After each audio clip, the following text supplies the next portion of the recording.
যত রকমের পিঠে খেয়েছেন তার মধ্যে সবথেকে ইউনিক টেস্টের হয় আজকের রেসিপি। খাওয়া শুরু করলে থামানো মুশকিল হবে। খেতে এতটাই ভালো হয় যে একবার কাউকে খাওয়ালে বারবার রিকোয়েস্ট আসতেই থাকবে। উপকরণও বেশি লাগবে না, হাতের কাছে থাকা সামান্য কটি উপকরণ দিয়ে দারুণ টেস্টি একটি পিঠে বানিয়ে নেওয়া যায়। দারুণ খেতে হবে। এই রেসিপি দেখে আজই ট্রাই করে ফেলুন। নমস্কার বন্ধুরা, সাথী কিচেনের নতুন রেসিপিতে সবাইকে স্বাগত জানাই। প্রথমে একটি বড় মিক্সিং বোলের মধ্যে নিয়ে নিচ্ছি 1 বাটি ময়দা, আর যতটা ময়দা নিয়েছি তার হাফ নিচ্ছি, অর্থাৎ অর্ধেক নিয়ে নিচ্ছি সুজি। অল্প একটু নুন এর মধ্যে দিতে হবে, একটি চা চামচের মাপ করে 4 ভাগের 1 ভাগ দিলেই হবে। আর এর মধ্যে 3 চামচ দিয়ে দিচ্ছি চিনি। চিনির পরিবর্তে এখানে গুড়ও দিতে পারেন, যেটা কাছে অ্যাভেলেবেল থাকবে কিংবা যেটা খেতে পছন্দ লাগবে সেটা অ্যাড করতে পারেন। গুঁড়ো দিলে হবে, চিনিও দিলে হবে। এখন সব কিছু শুকনো উপকরণগুলোকে প্রথমে ভালো করে একটু মিশিয়ে নিচ্ছি। ময়দা, সুজি এবং চিনি ও 1 চিমটি নুন সব কিছুকে ভালো করে একসঙ্গে মিশিয়ে নিয়ে তারপরে অল্প অল্প তরল দুধ দিয়ে মেখে নিতে হবে। আর এখানে নর্মাল টেম্পারেচারে রাখা দুধটাই অ্যাড করবেন। আর দুধ আগে থেকে জাল দিয়ে ঘন করে নিয়ে সে ঘন দুধ অ্যাড করলে এর টেস্টটা অনেক বেটার আসবে। প্রথমে 1 কাপ দুধ দিলাম, একটু মিশিয়ে নিচ্ছি।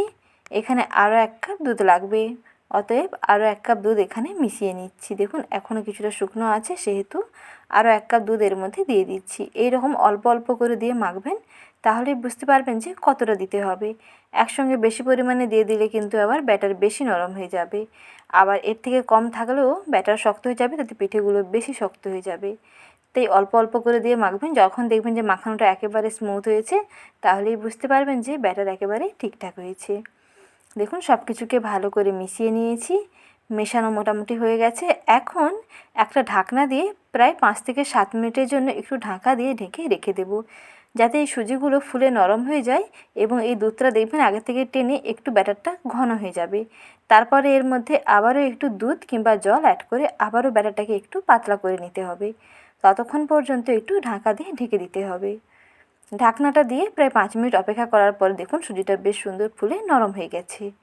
এখন ভালো করে আর একবার মিশিয়ে নিচ্ছি, তারপরে অল্প একটু জল দিচ্ছি।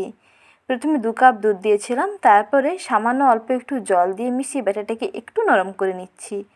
কারণ এইরকম যদি টাইট ব্যাটার হয় তাহলে পিঠেগুলো বেশি শক্ত হয়ে যাবে, তাতে খেতে ভালো লাগবে না। তাই আরও অল্প সামান্য একটু জল দিয়ে ভালো করে মিশিয়ে নিলেই ব্যাটার একেবারে রেডি। ব্যাটারের ঘনত্বটা দেখুন বন্ধুরা, এই রকম হবে। একেবারে কিন্তু পাতলাও নয়, আবার একেবারে ঘনও নয়, মিডিয়াম ঘনত্বের একটা ব্যাটার এখানে রেডি করে নিয়েছি।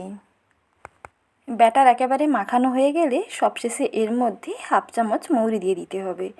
এটা সম্পূর্ণ অপশনাল, দিতে পারেন না দিতে পারেন, তবে মৌরি দিলে এর টেস্টটা এবং সেন্টটা দুটোই বেশ ভালো আসবে, খেতে আরও বেশি ভালো লাগবে। তার জন্য অল্প একটু মৌরি দিয়ে ভালো করে আবারও একটুখানি সময় ফেটিয়ে নিচ্ছি। যত ভালো ফেটাবেন তত এগুলো বেশ ফ্লফি হবে, ভেতর থেকে বেশ সুন্দর স্পঞ্জের মতো হবে, আর উপরটা বেশ মুচমুচে লাগবে খেতে। খেতে তো দারুণ হয়, আর বানানোও তেমন ভীষণ সহজ। হাতের কাছে থাকা উপকরণ দিয়ে চটজলদি বানিয়ে নিতে পারেন। মাখানো হয়ে গেলে এইরকম এক সাইড থেকে এইরকম হাত দিয়ে ছোটো ছোটো পুলির আকারে তেলের মধ্যে ছেড়ে দিতে হবে। আর এগুলো তেলে দেওয়ার পরে দেখবেন ফুলকো হয়ে তেলের উপরে ভেসে উঠে চলে আসবে, আর একেবারে শেপটা গোল গোল হবে। যেমন আকারই ছাড়েন না কেন এটা বেশ সুন্দর গোল গোল হয়ে যাবে।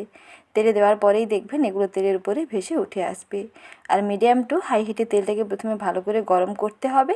গরম তেলের উপরে পিঠেগুলোকে দিয়ে দেওয়ার পরেই দেখবেন তেলের উপরে বেশ সুন্দর ফুলে ভেসে উঠে আসবে। তারপরে একটু এপিড ওপিড উল্টে পাল্টে লাল লাল করে ভেজে তুলে নিতে হবে। গ্যাসের ফ্লেমটা একেবারে মিডিয়ামে রেখে একটুখানি সময় নিয়ে ভাজলে ভেতর থেকে খুব সুন্দরভাবে ভাজাও হবে, আর উপরটা দুর্দান্ত মুচমুচে হবে। বেশ সুন্দর ভেতর থেকে ফুলকো হয়ে গেছে, আর কালারটাও দেখুন উপরটা বেশ সুন্দর চেঞ্জ হয়ে গেছে। এইরকম যখন একটু গোল্ডেন হয়ে আসবে তখন এগুলোকে তেল থেকে তুলে নিয়ে একটা কিচেন টিস্যুর উপরে রেখে দেবেন, এর যে এক্সট্রা তেলটা দেখবেন অ্যাবজর্ব করে যাবে। ঠিক একইভাবে আরও কিছু গোলগুলা পিঠা কিংবা ফুলুরি পিঠা ছেড়ে নিচ্ছি। একইভাবে আবারও তেলের মধ্যে অল্প অল্প অংশ নিয়ে সেই ব্যাটার থেকে এইভাবে ছেড়ে দিতে হবে।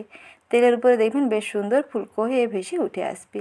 তারপরে একটু এপিড ওপিড লাল করে ভেজে নিলেই রেডি হয়ে যাবে মুচমুচে টেস্টি দারুণ সফট ফুলুরি কিংবা গোলগুলা পিঠা। ময়দা সুজি দিয়ে মাত্র 10 মিনিটেই বানিয়ে ফেলতে পারেন।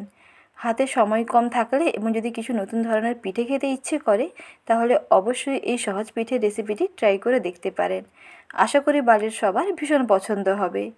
বৃষ্টির বিকেলে অবশ্যই একদিন ট্রাই করে দেখুন। রেসিপিগুলো ভালো লেগে থাকলে লাইক, শেয়ার এবং সাবস্ক্রাইব করবেন। ভালো থাকবেন, ধন্যবাদ।